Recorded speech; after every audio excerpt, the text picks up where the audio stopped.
خدا کے بڑے بڑے کاموں کا بیان کیا۔ یہ تمام یہودی دنیا کے دوسرے ممالک سے یروشلم میں آئے تھے، لیکن انہوں نے یسوع ناصری کا بیان، اس کے کاموں کا بیان اپنی زبان میں سنا۔ یہاں یہ بات واضح ہوتی ہے کہ پینتیکوست کے دن جو زبانیں بولی گئیں، لوگ اس سے واقف تھے، وہ اسے سمجھتے تھے، جانتے تھے، انہیں ان کا مطلب آتا تھا۔ سننے والے دنگ رہ گئے۔ چھٹی آیت میں کیا لکھا ہے؟ کیونکہ ہر ایک کو یہی سنائی دیتا تھا کہ یہ میری ہی بولی بول رہے ہیں۔ پر گندگی کے دوران یہودی تقریباً دنیا کے ہر حصہ میں جہاں کہیں دنیا آباد تھی بکھرتے چلے گئے۔ اپنی اس جلاوطنی کے دوران انہیں کئی زبانیں سیکھ لی تھی۔ ان یہودیوں میں کئی ایسے اس موقع پر یروشلم میں موجود تھے، اور دنیا کی جو زبانیں بولی جاتی تھی اس کے بولنے والے اس مذہبی تہوار میں شامل تھے۔ مختلف بولی جانے والی زبانیں یہ انجیل کی منادی میں رکاوٹ کا باعث بن سکتی تھی۔ چنانچہ خدا نے معجزانہ طور پر رسولوں کی اس کمی کو پورا کر دیا جو وہ عمر بھر نہیں کر سکتے تھے۔ روح القدس نے سب ان پڑھ شاگردوں کو لیے سر انجام کام دے دیا جو وہ نہیں کر سکتے تھے۔ اب وہ ہر جگہ دور و نزدیک انجیل کی صداقت کی گواہی دے سکتے تھے، اور جن روحوں کے لیے وہ کلام کر رہے تھے ان کی زبان میں بڑی روانگی سے بات چیت کر سکتے تھے۔ وہ معجزانہ نعمت دنیا کے لیے ایک زبردست ثبوت تھا کہ ان کی خدمت آسمان کی طرف سے ہے۔ انجیل کو پھیلانے کا یہ حکم خالق خداوند کی طرف سے ملا ہے۔ اس وقت سے لے کر شاگردوں کی زبان سادہ، پاک اور کامل ہوگی۔ خواہ وہ اپنی زبان میں بولتے یا غیر زبان میں، ان میں زبان کی غلطی سرزد نہیں ہوتی تھی۔ اس حوالے سے یہ ہمیں پتہ چلتا ہے کہ شاگرد جو زبانیں بول رہے تھے لوگ انہیں پہلے سے جانتے تھے۔ وہ کوئی ایسی زبان نہیں بول رہے تھے جن سے لوگ واقف نہیں تھے، بلکہ وہ ہر زبان کو جانتے تھے۔ روح القدس کی یہ نعمت انہیں خدا نے عطا کی تھی۔ غیر زبان میں بات کرنا یقیناً بہت بڑا معجزہ تھا۔ پینتیکوست کے دن روح القدس کا نزول مرکز 16 باب اس کی 17 آیت کی پیشن گوئی کی تکمیل تھی۔ اور ایمان لانے والوں کے درمیان یہ معجزے ہوں گے، وہ میرے نام سے روحوں کو نکالیں گے، نئی نئی زبانیں بولیں گے، سانپوں کو اٹھا لیں گے، اور کوئی ہلاک کرنے والی چیز پئیں گے تو انہیں کچھ زر نہ پہنچے گا، وہ بیماروں پر ہاتھ رکھیں گے تو اچھے ہو جائیں گے۔ اس حوالے میں غیر زبانوں کے علاوہ ایمان لانے والوں کے درمیان دوسرے معجزات کا بھی ذکر پایا جاتا ہے۔ پھر روح القدس کے بپتسمے کی نشانی صرف غیر زبان کیوں قرار دیتے ہیں؟ میری ان بھائیوں اور بہنوں سے گزارش ہے جو روح القدس کے بپتسمے کو غیر زبان بولنے سے مشروط کرتے ہیں، وہ دوسرے معجزات کے متعلق بھی سوچیں کہ وہ ان کی زندگی میں کیوں رونما نہیں ہوئے۔ کیا کبھی نے یہ شرط عائد کی ہے کہ آپ سانپ کو اٹھائیں اور زہر پئیں تو پھر ہی اس سے ثابت ہوگا کہ آپ کو روح القدس کا بپتسمہ ہوا ہے؟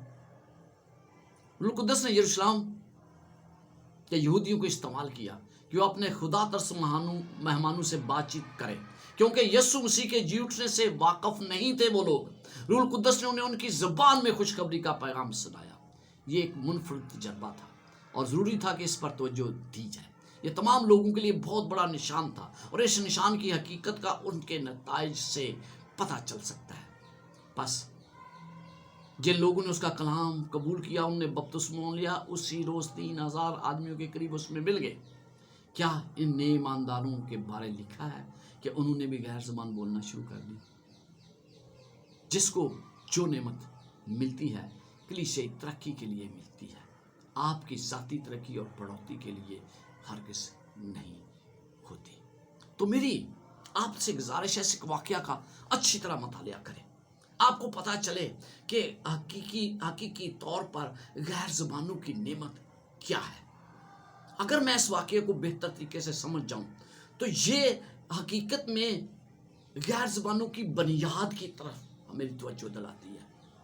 ایک بات یاد رکھیں، جو زبان یہاں بولی جا رہی تھی اسے ہر کوئی سمجھتا تھا، ہر کوئی جانتا تھا، ہر کوئی اس سے واقف تھا۔ کوئی ایسی زبان نہیں تھی جو پہلے سے موجود نہ ہو۔ جو وہاں لوگ کھڑے تھے ان کو اپنی اپنی زبان میں سمجھ آ رہی تھی۔ اگر میں آج اس نعمت کے بارے بات کروں تو میں اس نتیجے پر پہنچتا ہوں کہ اگر میں کسی ایسی جگہ کلام کر رہا ہوں جہاں پر میں ان کی زبان نہیں جانتا تو یقیناً خدا میری مدد کرے گا کہ وہ میری بات کو سمجھ سکے۔ خدا مجھے غیر زبان کی نعمت دے گا، لیکن جہاں لوگ اردو سمجھ سکتے ہیں اور میں اردو اور پنجابی میں بات کر سکتا ہوں، پھر وہاں کیا ضرورت ہے کہ خدا میں غیر زبان میں بولنا شروع کر دوں؟ کیا وہ میری بڑھوتی کے لیے ہے یا کلیسیا بڑھوتی کے لیے ہے؟ کیا میں لوگوں پر اپنا روب اور دبدبا جما رہا ہوں کہ مجھے غیر زبان آتی ہے؟